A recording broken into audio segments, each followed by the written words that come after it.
Hi, this is Marva Nichols, host of the HueDat Podcast on MTMV Sports Network, and I have the illustrious Chief and Coach Hugh Jackson in our virtual studio tonight, and we'll be right back.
I believe we gonna dominate.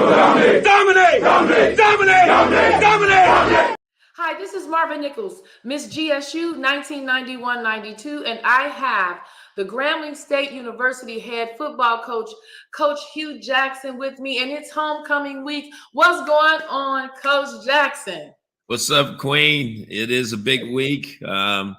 Excited about family and friends and supporters being on campus this week. It's going to be a big time game this weekend. We're all looking forward to it. Let me tell you, I'm camped out at my daughter's apartment. She's one of three of my legacies.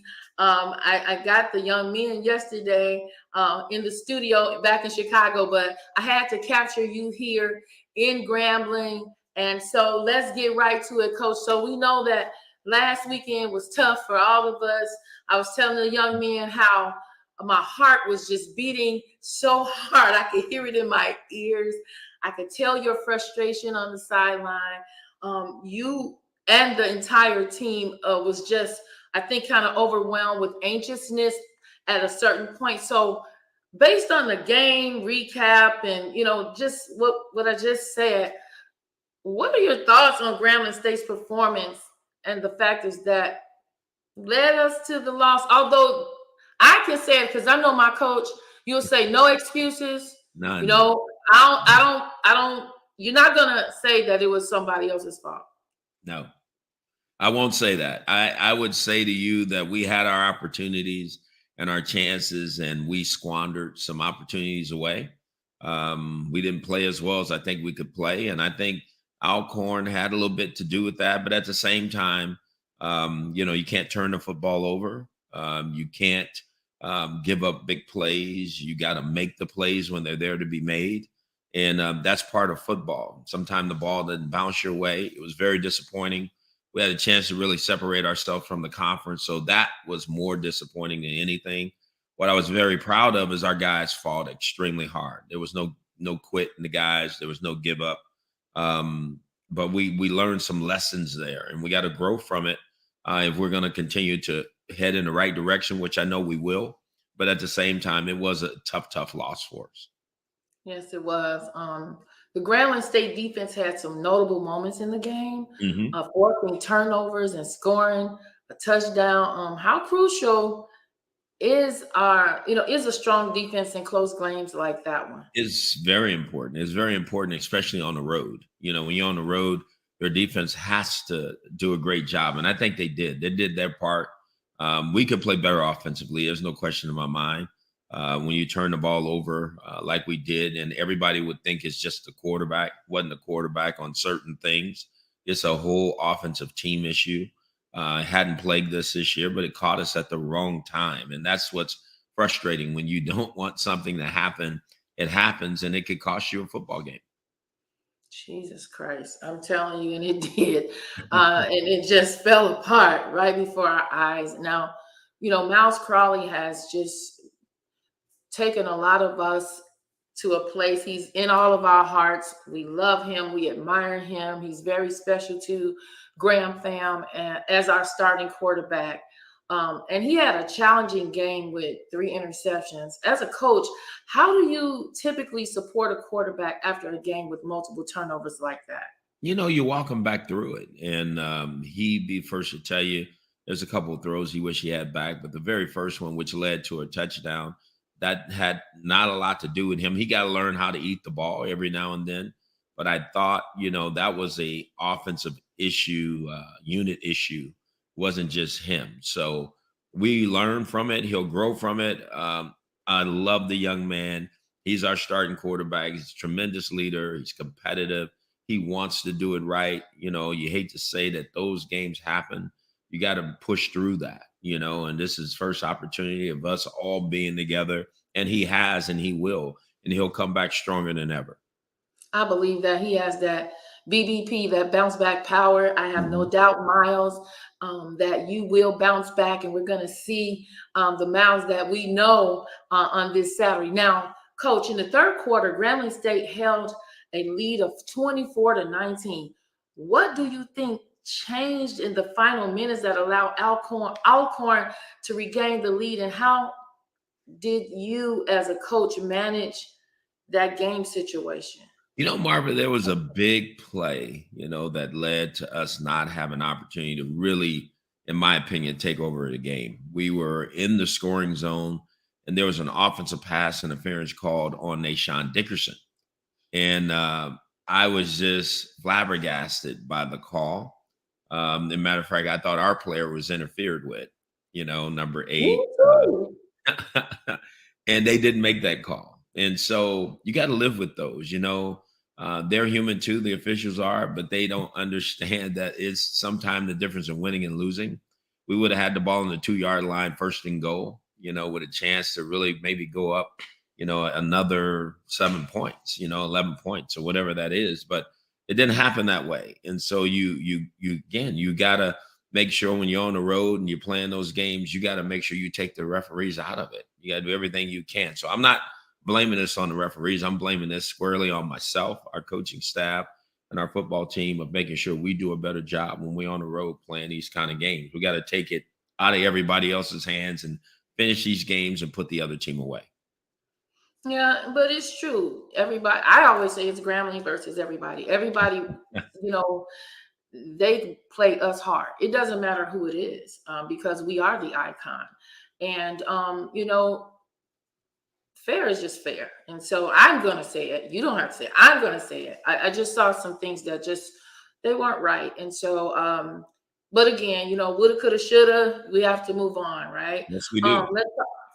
Let's talk about the running game. We struggled in this game, but I knew it when I talked to Coach Valdez. I said, look, that defensive line is something else. They're very agile. They're quick. They had one guy that I scouted, he had like 20 something tackles, and it seemed like, wow, we just couldn't get it going. And so how can we adjust our offense when our ground game isn't performing as expected? Oh, we can adjust, and we will adjust. And there was some, again, I like I said earlier, I give the credit to Alcorn. They came in with a good game plan. They held us to 120 yards below what we normally rush the ball for. So our guys take a lot of pride in that. That was very disappointing, very humbling at the same time. But we're going to get back to where we need to be. And we know that we're a team that is kind of balanced. We like to run it and throw it. And we have to get better at those situations. They played a little bit different, and we made some adjustments, but to me, not enough that we needed to make to get it done. Yes. And we need to continue to improve. And I know that, you all will. And we're supporting you from the stands, on the social media, wherever we can. We're supporting you. Now, listen, Antonio Jones had an impressive 53-yard reception, setting up a touchdown. Can you talk about the role of big plays and explosive plays and turning the tide of a game, and how you emphasize them in your coaching?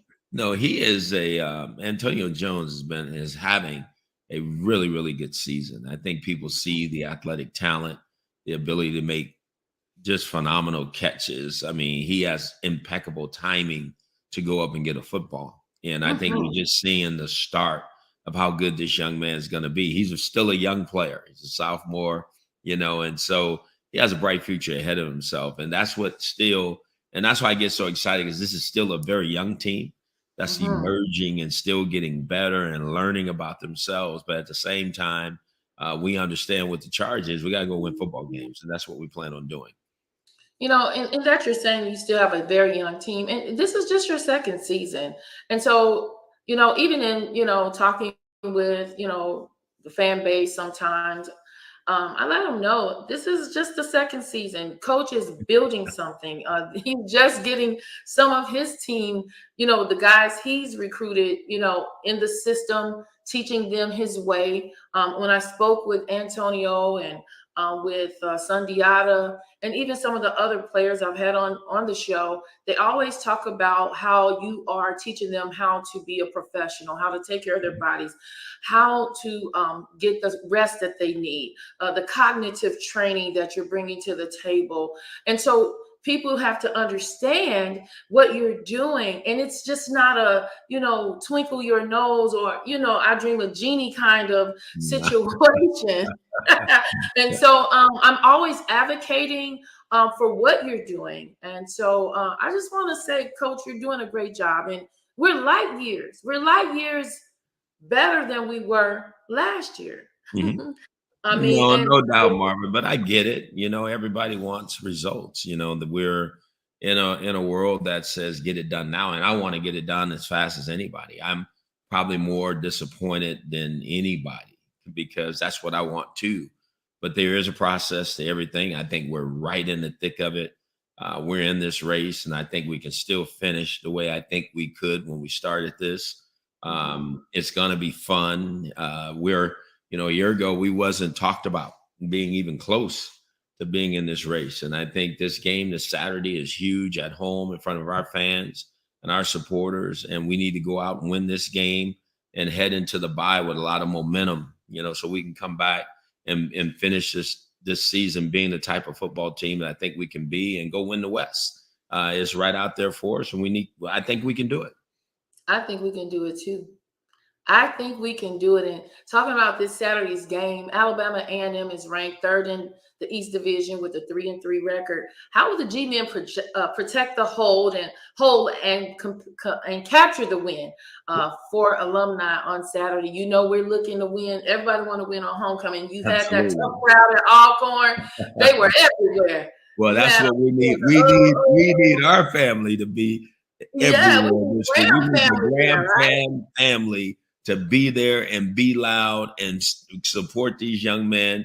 It's gonna be an electric atmosphere. I know it will be, but we need everybody there. We need the stands full. We need to support these players. We need to support our coaches.